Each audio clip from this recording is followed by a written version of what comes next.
Hi, I'm Glenn, I'm Ryan. and we're here at Village Garage Distillery in downtown Bennington, Vermont. We're going to give you the craft spirits and distilling tip of the week.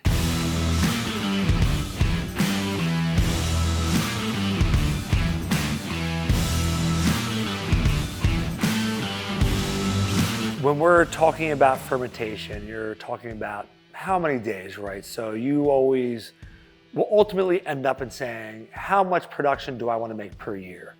So that will help you set a guideline for how many hours you're going to ferment for. Yes, you can totally rip through a fermentation and set in 4 days.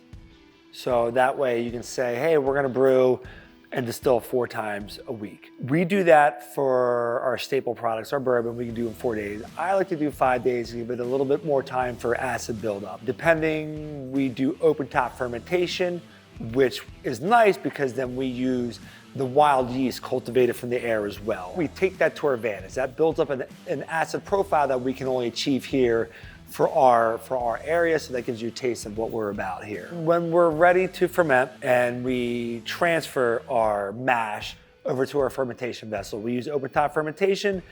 We find it nice in a sense that we're using wild yeast that's cultivated just from the air fluttering around that will end up ultimately into your brew to give you an acid profile that you can achieve in your local area. What's nice about the open top fermentation with fermenting on grains that we do, and we also use a defoamer, so you're not gonna foam over top, you're not cleaning up a mess, because you may have a foam over. If you're trying to ferment at a higher temperature, it's gonna be very vigorous, you're gonna bubble over your tank. So we use a defoamer to keep everything down, so when we're ready to distill and we knock that out into distillation process, we're able just to rinse it out really quick and we transfer it that way. So it makes them for very clean and efficient fermentation techniques, and our cleanup is very simple. When you're speaking of in terms of what product am I gonna make? Am I gonna make a single malt American? Am I gonna make a bourbon? Am I making a rye whiskey?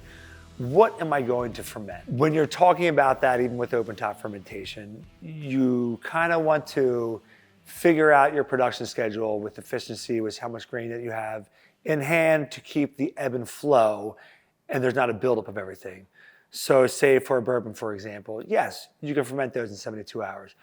I here like to do 5 days, maybe 6 days, and I'm not as worried about if there's a holiday and it goes for 7 days. Those things don't really mean anything to me. For me, in my practice and what we do here, the longer the better, but in production aspect and efficiency, yes, 72 hours for a bourbon, you can ferment everything in that timeline. Single malts, we traditionally like to ferment a little bit longer in a sense of we just want to let it go. When we were going over the principles on our fermentation and how we're going to transfer the fermentation, because that's something you got to think about too. How are you going to transfer that mash once it's fully fermented and it's attenuated, everything looks great, 4-day fermentation, 5, 6, depending on what kind of spirit and what you want to make ultimately will depict that. But you got to think of how we're going to transfer it from the fermentation vessel to then said still. Most fermentation vessels have your valve on the bottom of the tank. We have an equipment platform up there because once again, yes, all of our equipment is centrally located to make it easier for us to do things. So what we did here was weld on some bearings, a valve up high, and a bracket to hold that in. So now you're not spending time and energy to run down, to crawl underneath, to bend over, to open a valve up, to then have that go through the pump, then into the still. Once again, we have one transfer pump, air diaphragm pump. I love it, no head pressure. It will use suction to your advantage because when you're fermenting something, your grains tend to drop down when you're fermenting on grains, drop down and typically clog that valve. So we open the valve, we get everything ready to roll, and we just use an air diaphragm pump to then use suction, which will suck the grains out.